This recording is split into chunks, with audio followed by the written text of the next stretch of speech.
皆さんこんにちは、ネストリングスです。今回もこちら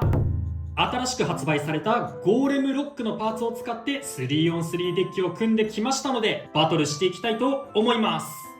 今回対戦するのはつぶやきさん太郎とアッシュです。よろしくお願いします。お願いします。それではやっていきましょう。勝負。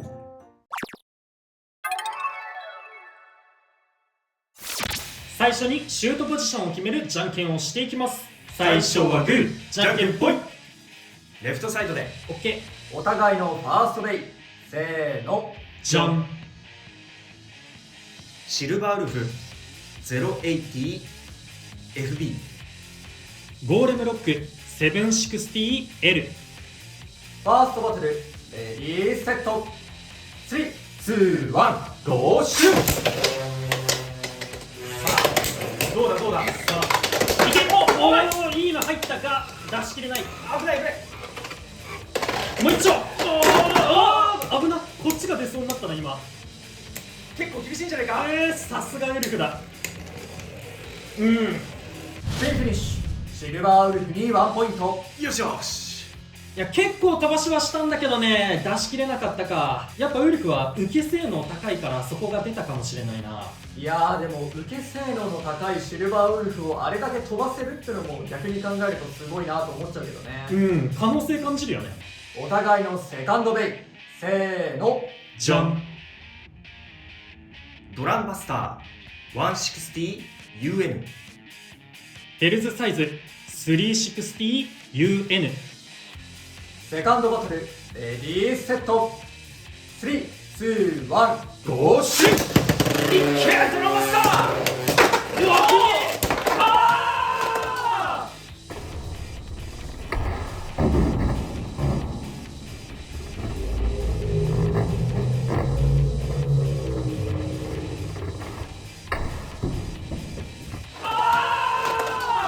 ファーストフィニッシュ、ヘルズサイズに2ポイント。生き残ってる。俺が弾け飛んだかと思った。バーストさせたと思ったらこっちがバーストさせられてたぜ。お互いのサードベイ、せーの、じゃん。ゴーレムロック 960T。 ドランバスター 160LR。 サードバトル、レディーセット、3、2、1、ゴーシュー。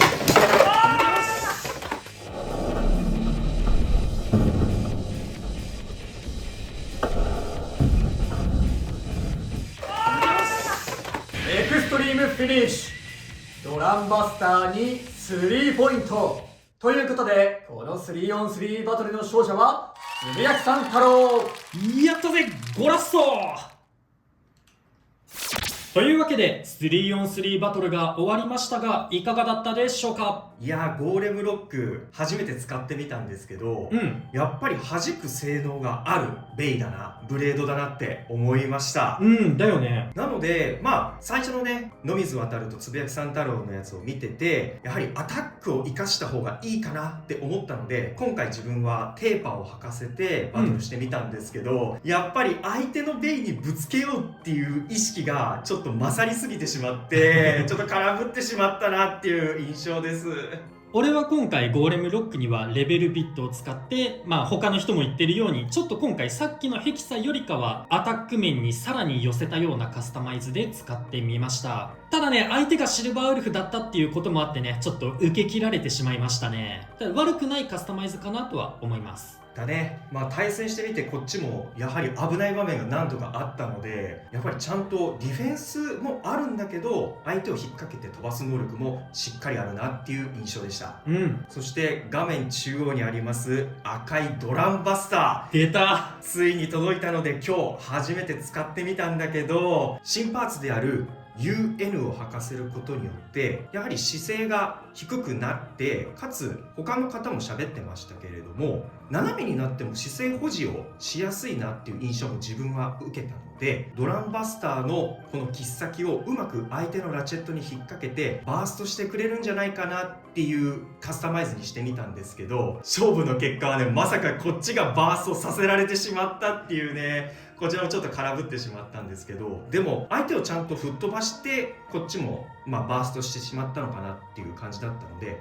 ちゃんと思惑通りにはいったのかなっていう感じです。破壊力すごかったよね。一瞬だってこっちがもう弾け飛んだのかと思ったもんね。最初こっちがバーストさせてよし勝ったかなと思ったら飛んでったのこっちのベイだったからあとはね、撮影の外でも、このドランバスター、アッシュのドランバスターのカスタマイズと、俺が何戦か戦ってて、で、その時俺が使ったのが、エレベート系のカスタムで対戦してたんだけどね、エレベート使ってこのドランバスター相手だと、めちゃめちゃバースト量産されちゃって、すごい戦うの怖いなって思いましたね。そうなんだよね。あの時の印象も強かったから、このカスタマイズいけるんじゃないか、バーストする確率高いんじゃないのって思ったんだけど、やっぱりアンダーニードルはアタック用のビットではないので、やはりそこは過信しすぎないのも重要かなと思いました。あとは今回俺がアンダーニードルを使ってたのはこのヘルズサイズに使ってたんだけど、やっぱりヘルズサイズは優秀なブレードですね。もうどんなビットをつけたとしてもそこそこ戦ってくれる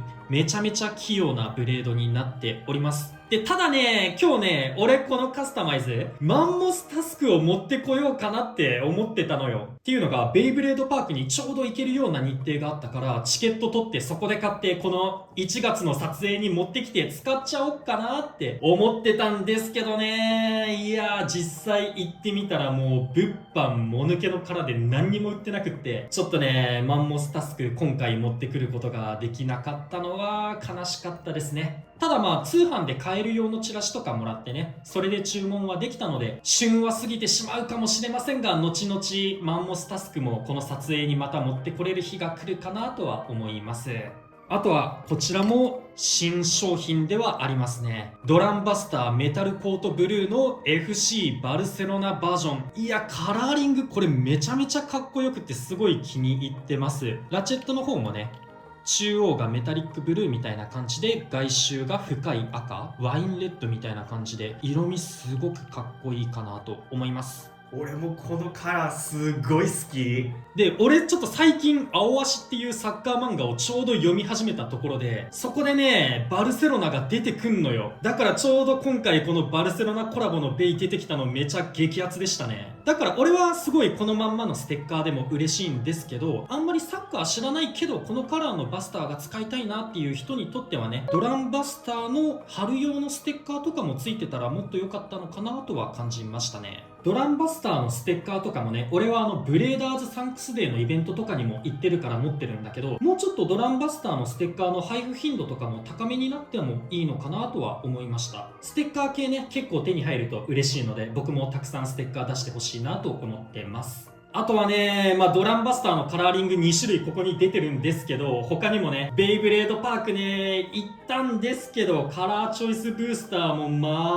何にも売ってなくって、あれね、正直ちょっとどうかなとは思っちゃいましたね。やっぱチケットが事前に抽選とか事前購入とかで、チケットがどれぐらい売れてるのかっていうのは把握できたと思うんですけどね、在庫数が